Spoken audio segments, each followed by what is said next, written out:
അങ്ങനെ ബാലരമ വന്നു. ഏറ്റവും ഫസ്റ്റ് കിട്ടുന്ന ആൾക്കാണ് ഇവിടെ ഫസ്റ്റ് വായിക്കാനുള്ള ചാൻസ്. ഇന്ന് എനിക്ക് കിട്ടി. എല്ലാ ആഴ്ചയും മനോരമയിൽ സ്ക്രാച്ച് കാർഡ് ഉണ്ടാവും, പക്ഷെ നമുക്കൊരു കുന്തം കിട്ടാറില്ല കേട്ടാ. ഈ പ്രാവശ്യം എന്തിട്ടാണാവോ. അതന്നെ, ബെറ്റർ ലക്ക് നെക്സ്റ്റ് ടൈം. ഈ സാധനം വിഷാന്നൊക്കെ പറയുന്നുണ്ട് കേട്ടാ.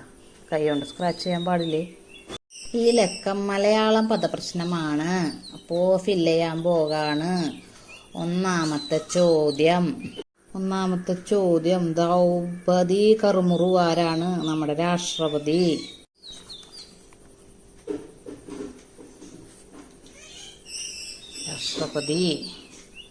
ഇനി ഒന്നിൻ്റെ താഴോട്ട്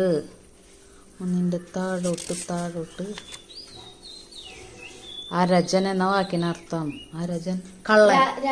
അതെ, കള്ളൻ അല്ല, രാജാവ്. സോറി രാജാവ്.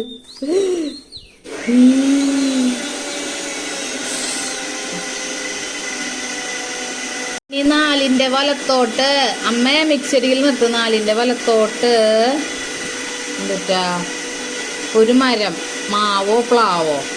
4ന്റെ താഴോട്ട് നോക്കാം. നവരത്നങ്ങളിലൊന്ന് മരതകം. അപ്പോ മരതകം പറ്റില്ല.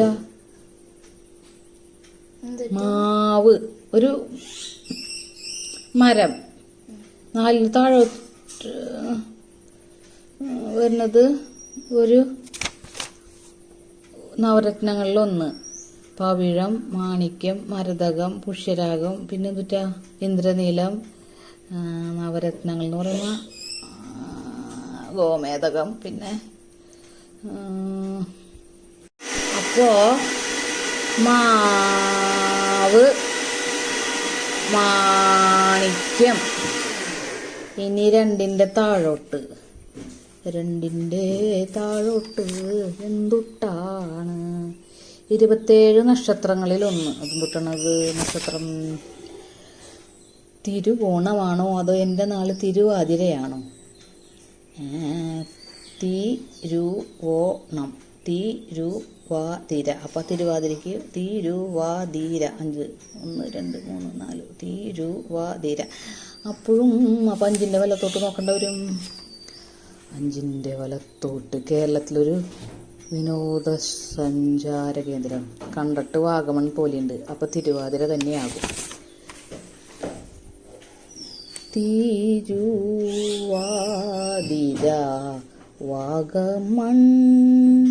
3ന്റെ താഴോട്ട് എന്തായിരിക്കും? ചിത്രം 1 നോക്കൂ. കൂൺ.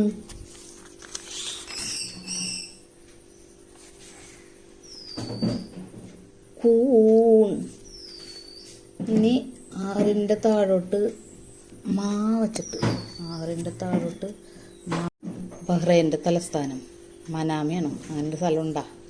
സ്ഥലം മനാമ. അപ്പോൾ 9ന്റെ വലത്തോട്ട് ഒരു നിറമാണ്. അപ്പോൾ അത് മഞ്ഞ. 7ന്റെ വലത്തോട്ട് കരിമ്പിൽ നിന്നാണ് ഇത് കിട്ടുന്നത്. 7ന്റെ വലത്തോട്ട് പഞ്ചസാര. ഇനി 7ന്റെ താഴോട്ട് കിഴക്ക് എതിരെയുള്ള ദിക്ക് പടിഞ്ഞാറ്.